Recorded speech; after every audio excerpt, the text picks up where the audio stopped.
청부 민원으로 방심이 사유한 류희림 위원장 물러나야 한다. 윤석열 정권의 가짜뉴스 때리기에 민낯이 드러났습니다. 어제 MBC 보도에 따르면 방심위에 접수된 이른바 가짜뉴스 민원의 상당수가 류희림 방송통신심의위원회 위원장의 아들, 동생 등 가족과 지인 등이 제기한 것으로 확인됐습니다. 민간 독립기구 방심위를 용산 대통령실 청부심의기관으로 전락시켜온 류희림 위원장이 용산의 뜻대로 언론의 재갈을 물리기 위해 가족과 지인을 동원한 청부 민원을 제기하고 셀프 심의에 나서 방송사에 무더기 징계를 내린 것으로 심각한 이해충돌 사안입니다. 법적으로는 물론이고 도덕적으로도 결코 용납할 수 없는 일입니다. 이 같은 내용을 국민권익위에 신고한 공익제보자의 신고서에 담긴 내용은 가히 충격적입니다.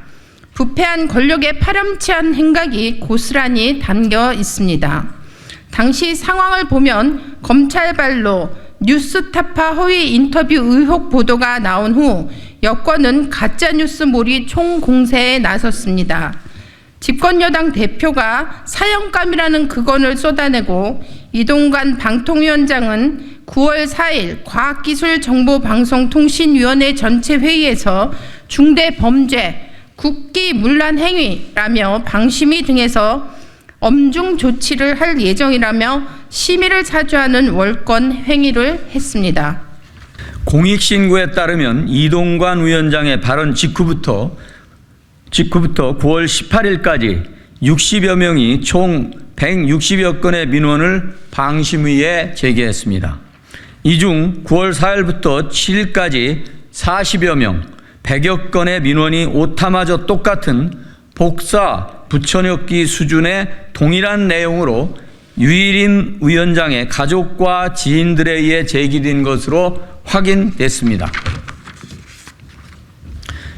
유희림 위원장 아들 4건과 동생 3건, 유희림 위원장이 공동대표를 지낸 미디어연대 박모 공동대표 3건이 대표적이며 유희림 위원장 동생이 운영하는 수련원 강사 4명, 유희림 위원장이 사무총장 대표로 재직했던 경주 세계문화엑스포 직원과 관계자 등 유희림 위원장 가족과 지인 등 관계자 15명도 나흘 동안 40여 건의 민원을 제기했습니다. 즉 민원인의 절반 이상인 40여 명이 유희림 위원장과 직간접적인 사적 이해관계가 있는 것으로 추정되고 이들이 전체 방송 민원의 절반 이상의 민원을 신청한 것으로 보입니다. 유희림 위원장은 방심의 사무처 직원으로부터 가족이 민원을 제기했다는 사실을 보고받아 인지하고도 신고 및 회피 등 필요한 절차를 이행하지 않고 방송소위와 정기회의 등 심의에 참여했습니다.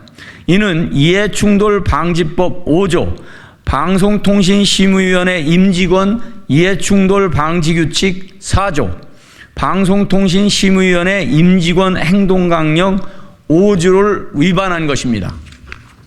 유희림 위원장의 청부민원과 셀프심의 및 관련법 위반은 당장 파면해야 할 중대 위법 사안입니다.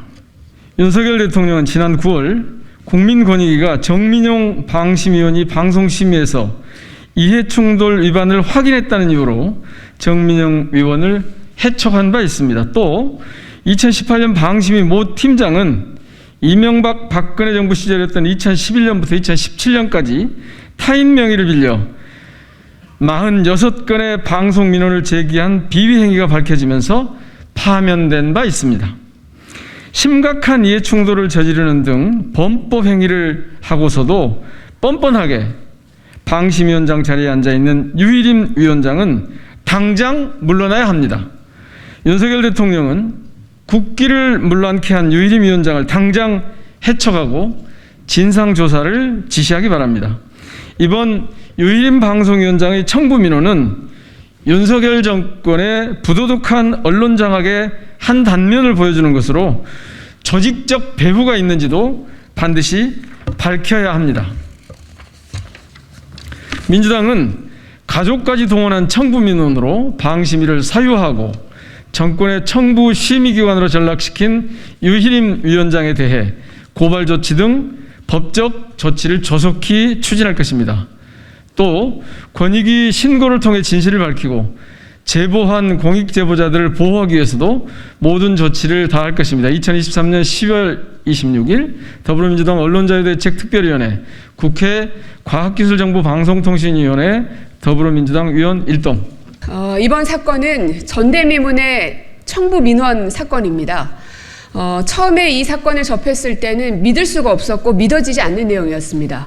설마 하는 생각이 결국에는 사실관계가 확인되는 것을 보면서 언론을 탄압하기 위한 이 정부의 집착이 얼마만큼 강한지를 알게 됐습니다.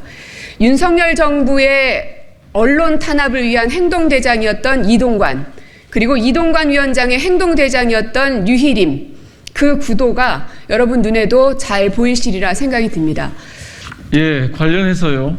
제가 꼭 짚고 싶은 게 있는데 저희들이 조직적 배후가 있는지도 밝혀야 한다라고 말씀드렸습니다. 사실은 예견된 일이었습니다. 왜냐하면 방심위에 관여해서는 안 되는 방통위가 방심위로 하여금 가짜뉴스 신고센터를 만들 때부터, 그리고 이것을 국회에서 위증을 할 때부터 이런 사고가 날 것으로 예측됐습니다. 예상이 됐었는데 지금 이 배후에는 조금 전에 고민정 의원께서도 말씀을 하셨지만 이동관 방통위원장과 어떻게 연관되어 있는지 밝히는 것이 매우 중요한 과제가 될 것입니다.